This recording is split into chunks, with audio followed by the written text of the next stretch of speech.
If my father had opened that gift one day later, I would not be here today. This is not a story about luck. This is not a story about chance.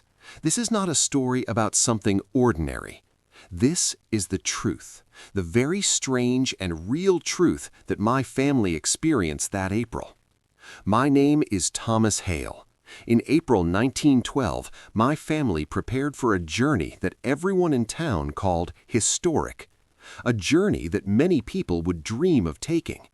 My father had bought 3 tickets for a famous ship leaving England. People said it was the strongest ship ever built. They said it was the fastest. They said it was modern, powerful, and completely safe. Nothing could harm it, they claimed. We believed them. We trusted every word. We were supposed to leave on April 10. The night before our departure was calm but cold. Rain capped gently on the windows, creating a soft rhythm. The sound was almost like whispers from outside. Inside the house, suitcases lay open on the wooden floorboards. Clothes were folded neatly in stacks. My mother moved carefully, folding each garment with care, trying to keep her hands steady, though I noticed a slight tremble. She looked tired, worried, but tried to hide it. My father was pacing in the hall. He checked the tickets repeatedly, almost obsessively. He looked at each one, turned it in his hand, inspected it from every angle, as if it might vanish or break. I sat near the window, staring into the dark street. The street lamps cast small pools of light onto the wet cobblestones. Everything looked normal. Everything seemed calm. But inside me, a strange unease began to grow. Then I saw a man. He stood under the streetlight across the road. He was holding a small wooden box. His coat was soaked from the rain. He didn't move. He didn't look around. He did not speak. He only waited, still as a shadow. Minutes passed. I couldn't look away. His eyes seemed to stare at the house, at us, even though he didn't move his head. Finally, he crossed the street slowly, each step careful, as if the rain itself followed him. He reached our door and knocked, once, softly. My father opened the door. The man did not smile. He did not introduce himself. He simply held out the box, offering it carefully, as if it were a treasure. "This is for your family," he said quietly. The voice was calm, yet it carried weight, like someone who had seen too much. My father asked, "From whom?" The man's eyes looked tired, almost sad, like someone carrying a heavy secret. "From someone who hopes you will be safe," he replied. He turned and walked away into the rain. The raindrops glistened on his coat as he disappeared down the street. We never saw him again. Inside the box, there was nothing. No letter, no explanation, no name. Only an old silver pocket watch. It was heavy and cold in my father's hands. Its metal felt strange, almost alive. The watch was stopped exactly at 11:40. On the back, words were carved into the metal. "Time decides who stays." My mother shivered and said, "I don't like this. It feels like a warning.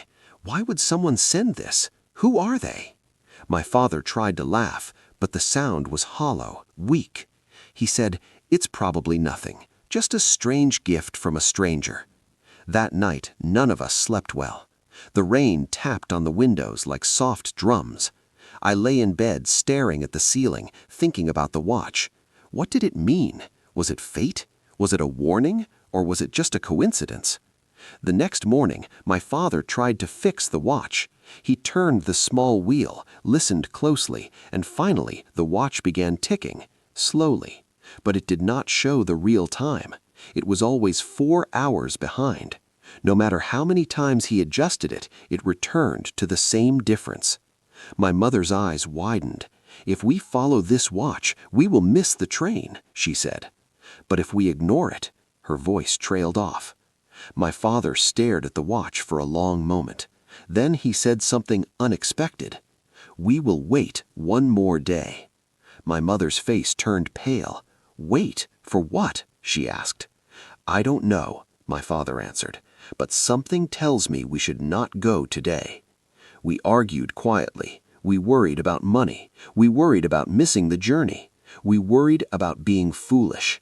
But in the end, we stayed one more day. The next day, news reached the town. The ship had hit ice during the night. The ship had sunk. People said it happened at 11:40 p.m., the exact time carved on the watch. My mother dropped the newspaper in shock. My father sat down slowly, pale and silent. No one spoke. No one moved. We could hardly breathe. Weeks passed. Then a letter arrived. No return address. Inside was only one sentence. The gift arrived when it needed to. Years have passed. I have grown older. I realize that many families never received a warning, no signs, no second chance. But we did. I still keep the watch.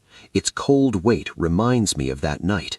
It reminds me that one small action, one choice, one gift can change everything. I often think about the man who gave it. Who was he? How did he know the exact time? Why my family? I do not have the answers. Sometimes I sit by the window listening to the rain, and I think, history is not always made by ships or oceans. Sometimes history is changed by a single choice. Sometimes one gift changes everything. One day, one decision, one moment can decide who stays and who does not.